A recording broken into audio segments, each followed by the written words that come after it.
S'il y a un des conseils que les chapitres 9 et 10 nous incitent à appliquer, c'est d'épargner. Bonjour tout le monde et bienvenue dans ce nouveau podcast dont le titre s'affiche devant vous. Je nomme Épargner. Dans ce podcast, nous allons parler des chapitres 9 et 10 du livre The Psychology of Money, donc la psychologie de l'argent, de Morgan Housel. Nous allons voir quelques conseils que je retiens de ces deux chapitres. Le chapitre 9 nous parle de la fortune. L'argent a plusieurs ironies, nous dit-il. En voici une importante. Deux points. J'ouvre les guillemets. La fortune, c'est ce qu'on ne voit pas. Je ferme les guillemets et je détaille. Vous savez, nous avons tendance à juger la fortune par ce que nous voyons, parce que c'est l'information que nous avons devant nous. Il y a une différence entre la richesse et la fortune, nous dit le chapitre 9. En voyant quelqu'un conduire une automobile, une voiture de 100 000 $, on peut se dire que la personne est riche. Parce qu'on sait qu'il a au moins 100 000 $ ou il a de quoi pouvoir inspirer confiance aux banques pour aller chercher un prêt de 100 000 $. Par contre, on ne peut pas dire s'il est fortuné parce que la fortune, c'est ce que l'on ne voit pas.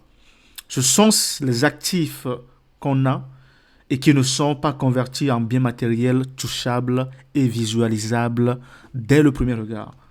Le monde est rempli de personnes à l'apparence modeste, mais qui sont très fortunées. Je n'ai guère besoin de vous donner des exemples palpables. Et de gens également qui paraissent riches, mais qui vivent sur une lame de rasoir. C'est-à-dire, il suffit d'un pas pour qu'ils basculent d'un camp ou dans un autre camp. Ça, c'est ce que nous dit le chapitre 9. Donc, nous exhorter à aller profondément dans l'analyse des choses, à vouloir connaître les personnes qui nous entourent et non à nous limiter juste à la façade, ni à l'apparence, ni aux informations premières que nous recevons.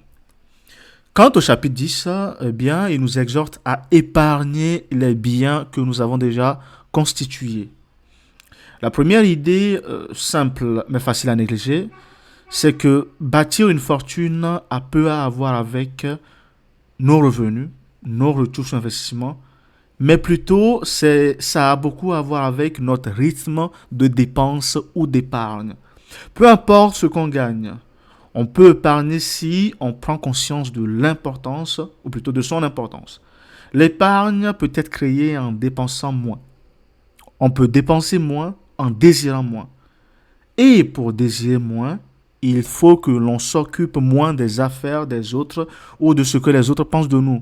Nous avons souvent cette influence de notre entourage qui nous fait prendre ou poser des actes et qui nous fait dépenser alors qu'il nous suffirait de nous occuper moins du regard des autres pour épargner ce que nous aurions dû dépenser à cause des regards des autres. On n'a pas besoin d'une raison spécifique pour épargner. L'achat d'une maison, l'achat d'un véhicule, un voyage peuvent être toujours reportés ou peuvent voir leur budget réduit afin d'épargner. Quelques avantages de l'épargne sont les suivants. L'avantage numéro 1, c'est que l'épargne est une protection contre la capacité inévitable de la vie à nous surprendre dans les pires moments. Et donc, ça nous fait une couche de sécurité en plus contre les moments indésirés ou les surprises que la vie peut nous faire. Deuxième avantage, l'épargne nous permet de prendre contrôle de notre temps.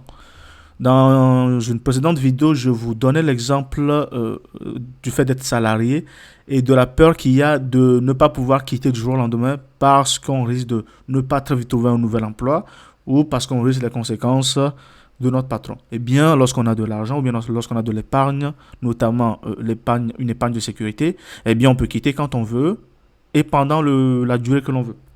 Troisième avantage, c'est que épargner pas à des fins de dépenses, eh bien, nous donne des options et de la flexibilité.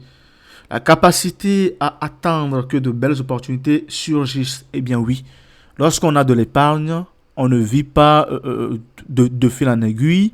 On a de la flexibilité pour saisir certaines opportunités qui auront besoin qu'on mobilise une partie donnée de notre épargne.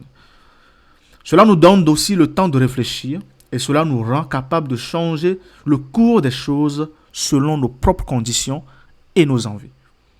Épargner est donc le conseil que nous donne le chapitre 10 de ce livre.